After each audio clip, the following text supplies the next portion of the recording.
ক্ষমতার ধারাবাহিকতা, রাজনৈতিক আভিজাত্য, দাদার ইনহেরিটেন্স, মায়ের লম্বা বংশীয় এক ধারা, সব কিছুর রক্তের উপধারায় জন্ম নিয়েছেন তারেক রহমান। তার মধ্যে ভদ্রতার, ব্যক্তি ভদ্রতার কোনো কমতি নেই। তবে তিনি কতটা সৎ সেটা আমরা এখনই সার্টিফাই করতে পারছি না।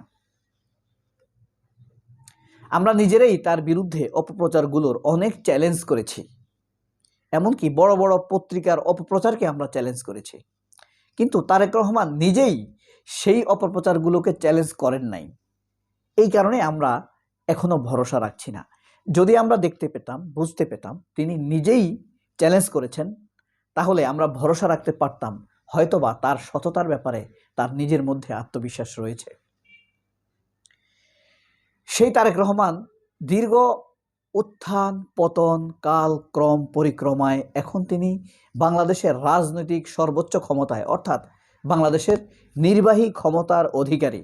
That means now he is prime minister of Bangladesh. সেই তারেক রহমান কিন্তু কিসের ভিত্তিতে ক্ষমতায় এসেছেন?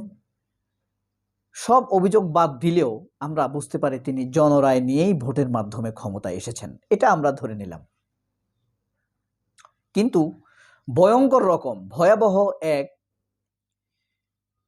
কালিমা নিয়ে তারা ক্ষমতায় এসেছেন, সেটি হলো চাঁদাবাজি। সারা বাংলাদেশব্যাপী 2,67,000-এর অধিক চাঁদাবাজির ঘটনা ঘটেছে শেখ হাসিনা, খুনি শেখ হাসিনা পালাবার পর থেকে। সেই চাঁদাবাজির দায়গুলো একটিও বিএনপি অ্যাভয়েড করতে পারবে না, কারণ প্রত্যেকটা চাঁদাবাজির সাথে কোনো না কোনোভাবে তার উচ্চ নিম্ন মাঝারি পর্যায়ের নেতারা জড়িত। সেই দায়, বদনাম, কালিমা তারেক রহমান কোনোভাবে এড়িয়ে যেতে পারেন না। এই কারণে প্রধানমন্ত্রী হওয়ার পর থেকে সেই দুঃসহ সময় তাকে তাড়িয়ে বেড়াবে। এখন প্রধানমন্ত্রী হয়েও যে তিনি খুব সফল হয়ে যাচ্ছেন তা কিন্তু দেখা যাচ্ছে না। গত বছর ডক্টর ইউনূস সরকার ক্ষমতায় থাকাকালীন সময়ে আমরা দেখেছি আমাদের জ্ঞান বুঝ স্মৃতি হবার পর থেকে সব সময় চিরকাল রমজান আসলেই জিনিসপত্রের দাম, পণ্যদ্রব্যের দাম বেড়ে যেত।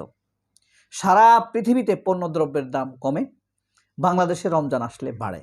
আপনারা খুব ভালো করে জানেন বাংলাদেশের ব্যবসায়ী সিন্ডিকেট কাদের হাতে, এরা কারা?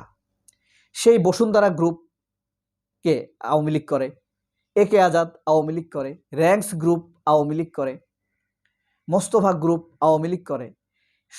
এরা সবাই সিন্ডিকেট করে আমাদেরকে সবসময় জিম্মি করে রেখেছে।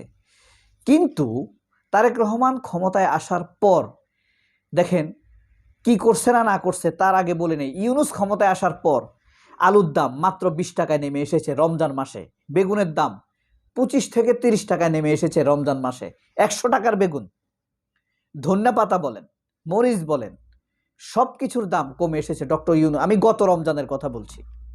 ডক্টর ইউনূস সব কিছুকে অসাধারণ কন্ট্রোল করেছেন। তিনি 2টি রোজা পেয়েছেন, 2টি রমজানেই তিনি চমৎকারভাবে নিয়ন্ত্রণ করতে পেরেছেন। কিন্তু এইবার দেখেন তারেক রহমান ক্ষমতায় আসার পর না পারছেন পণ্যদ্রব্যের দাম নিয়ন্ত্রণে আনতে। আমাদের মতো যারা মধ্যবিত্ত, নিম্ন মধ্যবিত্ত, তাদেরকে একটু সন্তুষ্টি দিতে, যারা আরও নিম্ন মধ্যবিত্ত তাদেরকে একটু আরাম দিতে পণ্যদ্রব্য কেনার ক্ষেত্রে কোনো কিছুই কিন্তু তারেক রহমান আগের চাইতে ভালো করতে পারেননি।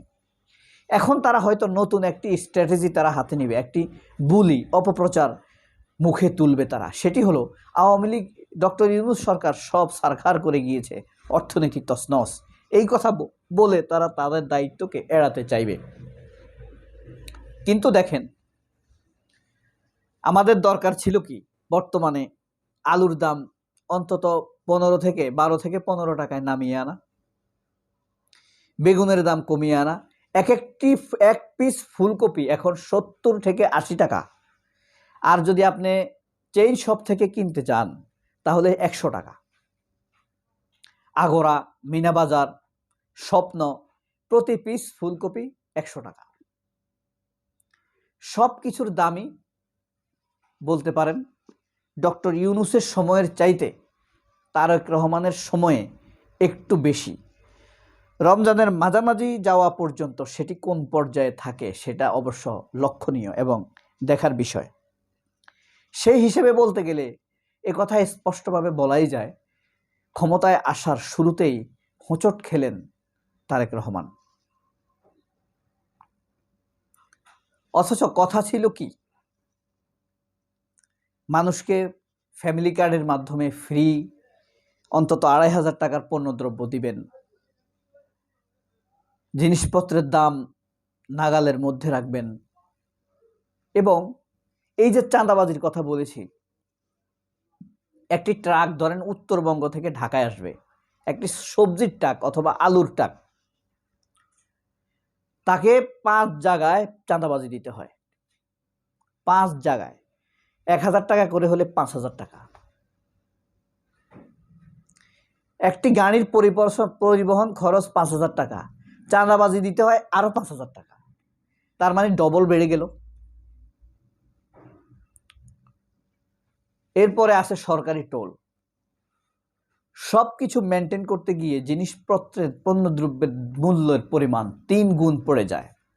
সেই জিনিসটি কাভার তারেক রহমান প্রধানমন্ত্রী কতটা কাভার দিতে পারবেন বা কাভার দেওয়ার জন্য সচেষ্ট আছেন, কি পরিকল্পনা নিচ্ছেন, সেটি হলো দেখার বিষয়। যদিও তিনি বলেছেন আই হ্যাভ এ প্ল্যান, সেই প্ল্যানের মধ্যে কি এটা রয়েছে কিনা সেটি দেখার বিষয়। এই হোঁচট খাওয়া কাটিয়ে উঠতেই হবে, কারণ ২/৩ আসন পাওয়া, অতিরিক্ত আত্মবিশ্বাস যে কোনো দলকে বিপথে পরিচালিত করে, আমরা অতীতে দেখেছি। এটি আমরা ৭৩-এ শেখ মুজিবের সরকারের বেলায় হয়েছে, আপনার এটা শেখ হাসিনার ২০০৮-এর নির্বাচনে হয়েছে, ১৪ আমরা দেখেছি। এই জিনিসগুলো মানুষকে ধীরে ধীরে অপকর্মের দিকে ধাবিত করে। সেই পরিস্থিতি থেকে যদি তারেক রহমান উত্তরণ করাতে না পারেন, বাঁচতে না পারেন, তাহলে সর্ববই সবকিছু ভুল ধারায় প্রবাহিত হবে। তারেক রহমান কি পারবেন এই যাত্রায় নিজের সিন্ডিকেটের বাঁধকে ভেঙে দিয়ে মানুষের নিকটে পৌঁছে যেতে, মানুষের মধ্যে সন্তুষ্টির আভা ছড়িয়ে দিয়ে একটু পর্যাপ্ততার হাসি মানুষের মুখ থেকে মুখে তুলে আনতে? এই জিনিসটি তাকে আরো দীর্ঘদিন হয়তোবা ক্ষমতায় রাখতে পারে। আশা করি মানুষের জন্য তারা ভালো কিছু করবেন। সবাই অনেক ভালো থাকবেন। আল্লাহ হাফেজ। আসসালামু আলাইকুম।